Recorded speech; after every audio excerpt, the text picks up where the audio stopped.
This is the first time that I've decided to take another take on this video, as in just re-record it. The other two videos were literally first goes. There was no like hesitation, and the reason why I did a second another intro is because my first intro was really bad. I was like hello hello, and I felt like I was just talking to a TV network, but I just want to talk to you. So hello, I hope you're alright. This video, that sounds weird. I want to kind of talk to you about preparation for holidays, as I've done for the past few videos. But this is particularly about preparing for a holiday and what to do in the week in advance. So, if you haven't booked your holidays, you'll book annual leave if you're working, or you booked time off, and you haven't booked your flight or hotel yet, this isn't for you. So it's no point watching this entire video if you haven't booked that. But if you have booked your flight, your hotel, and your time, then hopefully I can offer some really good value for you, and you can kind of understand. Excuse while I do eat some cashew nuts. Sorry, but these are pretty good. I'm not, yeah, they're just from Bulgaria. I'm a bit hungry, but anyway. Basically, I want to talk about what to do in the week before you travel, because that week is so important. Most people, they travel, they try and prepare last minute, they worry, they stress, it becomes stressful. Holidaying is stressful, can be stressful, but the difference between going as a holiday as a kid and an adult, in plain simple terms, is that holidaying as an adult, you've got to plan, you've got to think about stuff and then enjoy. Whereas in children, you just wait and enjoy. So, I want to talk about the week before.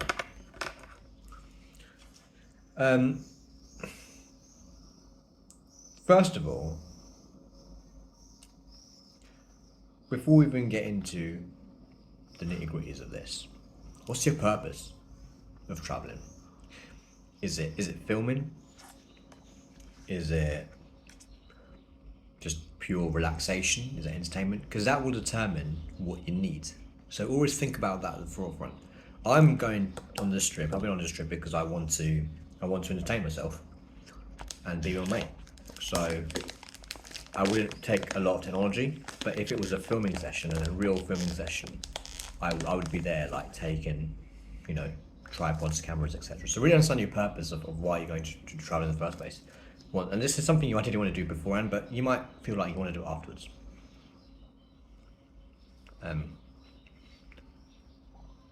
But basically, there's a few things I look at. Firstly, I visualize the day itself. Not all of it, but part of it. And the part that you want to visualize and that you want to kind of understand is the arrival and the departure days. When you're there, enjoy. Don't worry about doing too much or too little. When you're there, enjoy. But before and after, so before you go, and when you're about to arrive to the airport itself, and when you're about to leave, that's the part you want to plan. Because that's not the most exciting part, but that's the plan that you want to get right, so that you can just be there without stress. So, the first thing you want to know is understand not just the airport, but the terminal and the building. So, is it Terminal 1, is it Terminal 2, and also, not to be patronising, but if it's like arrivals and departures. Because I remember going on one trip and I was going all the way and I thought I was in the right place, but turned out I was in the wrong terminal. And that was just me not knowing. So realise what terminal you want to go to. Often it's not very clear cut as to what terminal it is, but sometimes you can find out from the internet, because usually planes stick to one terminal from my experience. So find that out. And when I say visualize, understand a few things. What's the train journey going to be like? What do you want in your train journey, and when do you want to arrive? I mentioned this earlier video, if you're going for like an afternoon flight, arrive in the morning, at least 3 hours behind, so let that determine your flight. Let that determine your train journey. Because, you know, that's so important. The other thing I want to talk about is when it comes to visualization. So you've understood your journey, your train journey. You understand the train times. Figure out the train times. Figure out when you need to change. Figure out what platform you need to go to. Now, obviously, there might be some differences, but you remember those train names and where where the termination stations are. So, for example, I'm going to Burgas. I looked up where what train to take. So, if it's a London. So from the station to that exact station, what the train name is called, what parts to, what platform it goes to, and where the changes are, and how long I perhaps might have to wait. These things are useful. And even if it's the same, if you're driving, find out what car park space is best, and how much of a walk, and what's the shuttle. Just find these things out. It's just going to make your life easier, rather than stressing about it early on. So that's done pretty fairly early on. I'd say 7 days before. Really visualise that day. And then that can determine when you wake up, and that can determine what you do, and just tick boxes then. The second thing is shopping. A few things here. Are you going to see someone on a trip? Because if you are, mate, you might want to get a gift and find a good gift. Do you know what the cabin bag size is? Because if you don't have a too big or too small bag, you can get a custom cabin bag. Just through an Amazon that have it like Wizz Air cabin bag, Ryanair cabin bag. Sorry. I don't know, maybe people do a video on it at the same time. I don't know if it's that interesting, but yeah, pretty much that's kind of it really with the shopping side. And also, what clothes are you going to be wearing on that trip? Chances are, if you're doing a last minute pack, you probably haven't thought through your clothes correctly. And although you might not be a fashion guru or someone who's into the fashion, clothes are important because you're going to be more likely than not taking pictures of yourself. And so you want to look good. So shop or at least look at what you've got in your wardrobe and identify what makes you look good. And it could be different things depending on what you like. But for me, and for other guys out there, I learned from this guy called Hamza. I think it's pretty interesting. And he basically talks about a set. So a clothes set. What looks good together? What's been and get a few clothing sets that make you look good. You know, and don't worry about accessories if you don't want to wear accessories, but a few good clothes can go a long way in your holiday. It makes you have a happy time. So shop for a few sets if you need to, or at least do a free shop, like look through your wardrobe and look for what you want. And that leads me to the second point, which is make sure those clothes are ready for you before you go. So what does that mean? Well, do essentially complete a full laundry cycle. So if you need to use a laundrette a few days before, preserve those clothes, put them in a bag. Not for too long because it might start smelling, but maybe 2 or 3 days. Just keep them in a bag.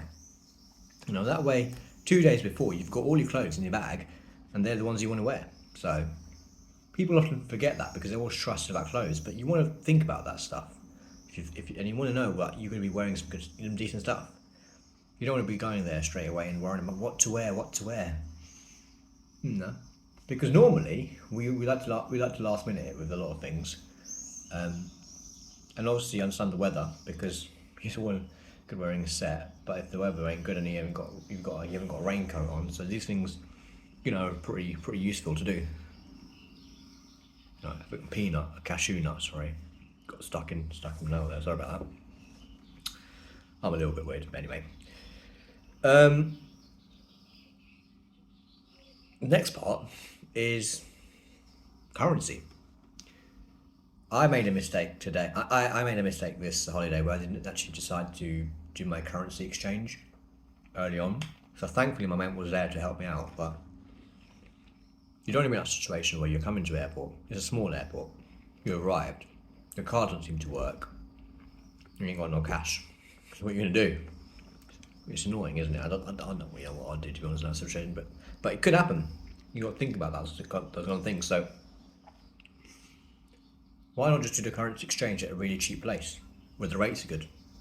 Not an airport, not a train station, but maybe a bank or a post office. Just maybe 50 to 100 that you might want to withdraw and just convert into the relevant local cash. The rates will be cheaper and you won't have to worry as much. I'd always say 50 to 100, but it really depends on your liking. More likely than not, your card should work. It shouldn't be much of an issue. And you should be able to withdraw. But it's always good to take some. And also on that point, let your phone provider know that you're moving, that you're going to a different country. You don't have to do this if it's very clear that it will work. But sometimes it's good practice too, especially if you're not sure whether your provider covers that country or not. So I know there's a few different things, and I want to create a really good guide for you to use so that you can just have a look through it. And I will do it, but I thought for now I'll just list it out, and then eventually we can have a look through. I can send you all that list and you can sign up to it, and you can see what it's all about. It's completely free, by the way, so it's only there to help you guys. And then you can kind of take it from there.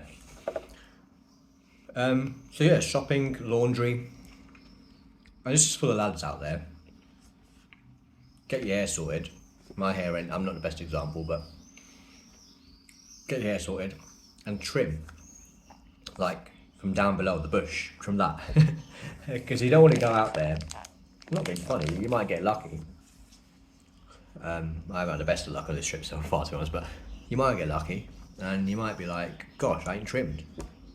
Again, don't bother taking it if you don't have to take the trimmer. Do it beforehand. 2-3 days before, you're looking fresh. It shouldn't really be that difficult, mate. So,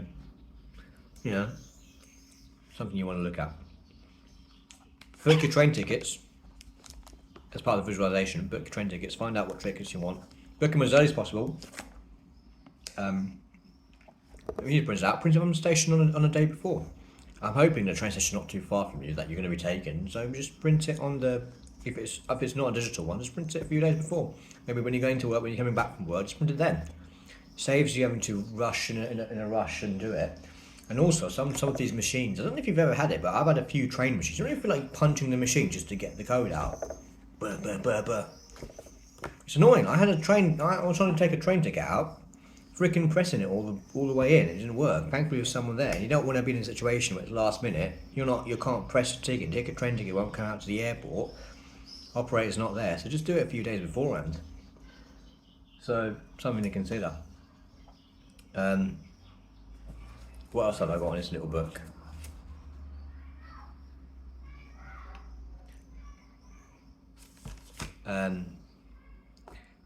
Pre-checking if you can would probably be my final thing. There's so many things I can talk about, and as I said, I'm going to create a complete guide on this, but just to help you out. You're pre-checking. Sorry, I think.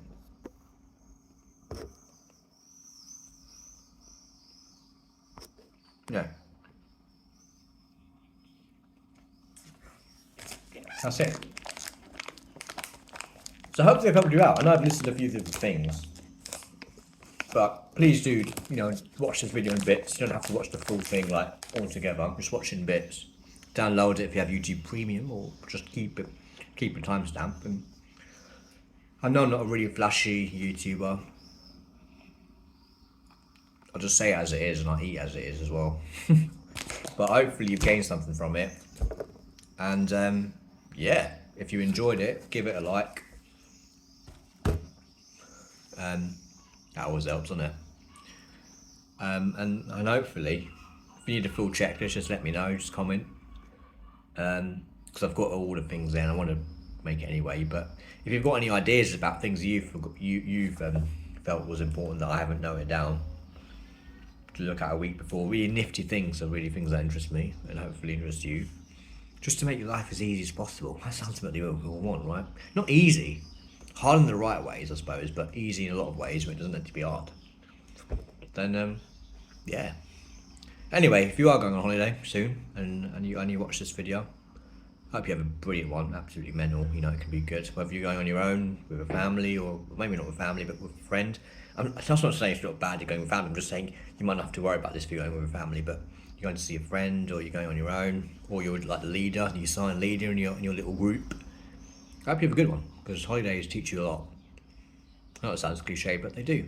They help you open your eyes a little bit more, and they're a great experience. I still haven't finished a lot of cashews, but anyway, I hope you have a great time. And yeah, hopefully I've helped you, mate. So take care. Bye bye.